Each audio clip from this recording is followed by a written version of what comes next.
confused. Is that supposed to be news? I thought I read that the owner of the Boston Bruins was in Toronto getting inducted into the Hockey Hall of Fame. Yeah, no, that's right. But last night, JVR was in Boston. Hi! Leafs Nation, stand witness for Austin Lucas!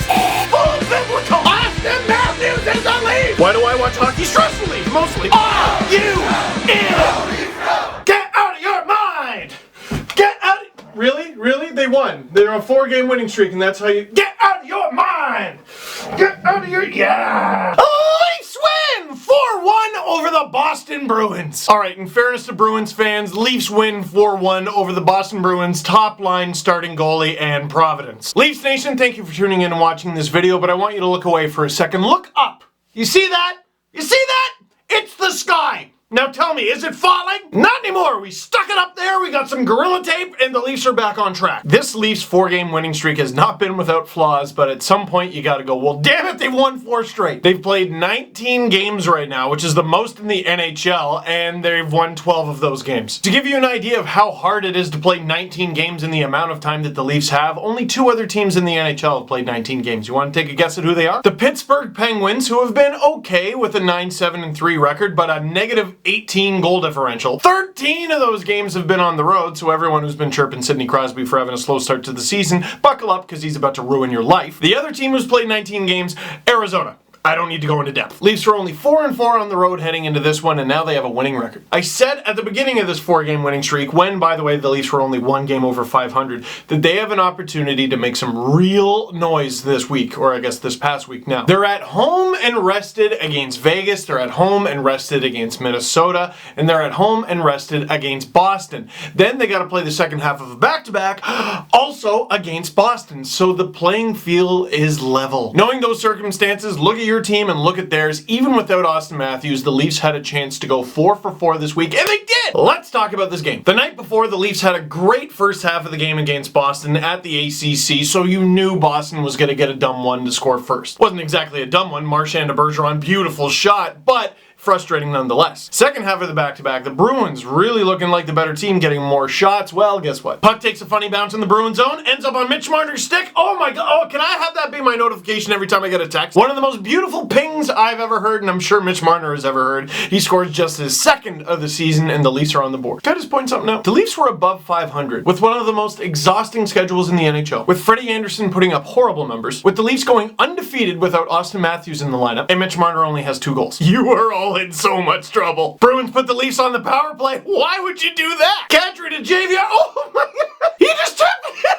Zdeno Chara standing there like a Christmas decoration. A little early for that, don't you think? And JVR's face again. Ooh, he's getting that swagger back. I know it was Morgan Rielly and Nazem Kadri who got assists on those goals, but with JVR scoring there, getting 2 in the previous game, with Marner having a 2-point game in the previous game, with Marner scoring here, that line is just coming back to life. And Bozak was a +2. Combined, that line was a +6. No, never with the combined plus-minus. Bad. You have 2 apples. You don't magically have 6. Anyway, what is so important about the Leafs getting that line back, what do you remember about that line? What did it remind you of? You know what it reminded me of? A video game. Crazy speed, crazy creativity, not that much emphasis on defense, but fun. And when they scored a goal, a little bit of that Ric Flair, and now they're rolling. They're coming for you. The Leafs are an unstoppable force! Frank Vetrano tips in Torrey Krug's shot, and it's a 1-goal game again. 1 minute and 2 seconds later. Okay, for the Leafs to really get rolling, could they not? That happens way too often. But the Leafs go into intermission up 2-1. And I'd be remiss if I didn't mention some of the shenanigans. Brad Marchand kind of at the center of it.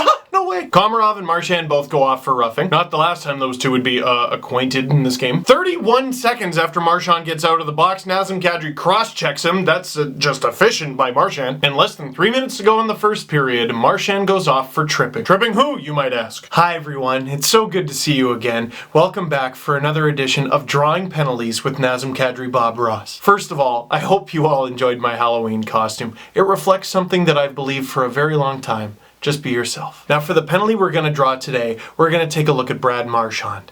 I don't know about you, but whenever I look at him, I go, that guy's tripping. Here's how you draw a tripping call on Brad Marchand. First of all, you're going to want to start by drawing the person that you should believe in the most. Who's that? That's right. Yourself. Next, you're going to want to draw Brad Marchand. First, you're going to want to start with his head, okay? So it's got the little crown there. Got to have the big ears, and then the long face there. little nose at the end, and no, we can't do this. He's got to have those big, evil red eyes of his. Oh, look at that, scary. Then you're going to want to draw his scary little rat teeth there. Oh, this marker's dying. No, you can't interrupt our art. Now, we could just leave it there. We have an accurate representation of yourself, and also Brad Marchand. But what do champions pay attention to, kids? That's right, the details. What do all rats love? That's right, cheese. So you're gonna put a nice little block of cheese right there. And then what you're gonna wanna do is put that on a rat trap, okay?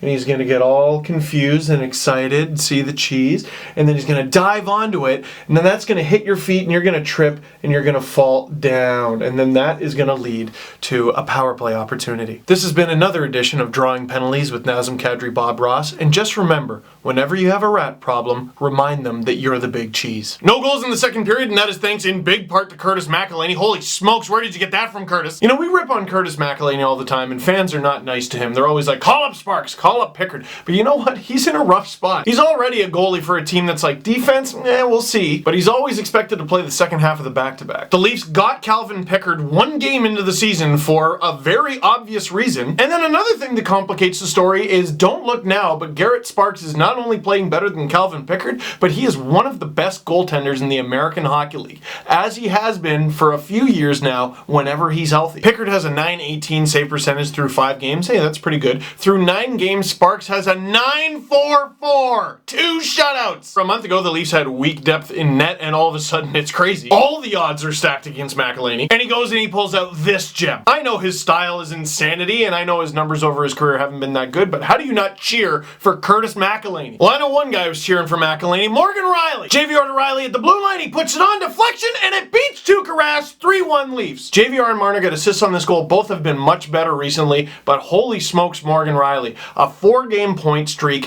5 points in his last 4 games. I would love to look up where Morgan Riley ranks in scoring among all defenders in the NHL, but if I have to go to NHL.com, I don't have the strength. 3 goals, 13 assists, 16 points in 19 games. He is up there. 7 power play points for the guy who begged Babcock to get on the power play last season. A huge turnaround from JVR and Marner, 2 guys who begged Babcock to be played together. Mike Babcock does a lot of things better than me, but one of the things he probably does the best is have patience. Because whenever my parents took away the TV because I wasn't doing my homework, you know what I did? My damn homework. Less than 2 minutes ago, the Bruins pull their goalie, and Zach Hyman, what the hell are you doing? Passes it over to Patrick Marleau, who barely has to tap it in, but he gives Hyman a little smile afterwards. I don't know exactly what was said, but I think what Marleau might have said to Hyman was, shoot it next time. Because if Hyman happens to mess up that pass or Marleau can't receive it, you know where that puck's going? Everywhere you don't want it to go. Shout out Leo Komarov for getting a secondary assist on an empty net goal. You know what? You earned it. You shut him down. Speaking of shut down, shout out to one more player, Connor Brown.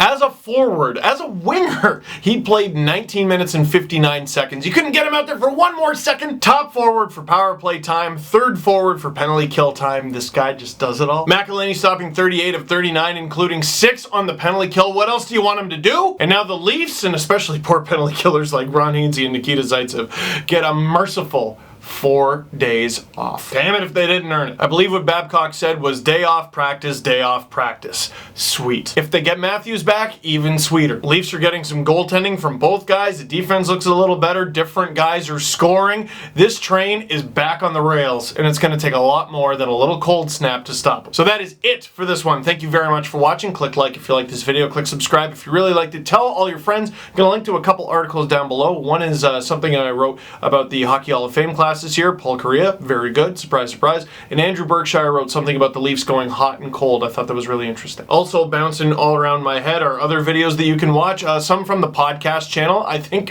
we've had some pretty good stuff recently. Click the subscribe button. Wait, is it that one? No, I think it's here.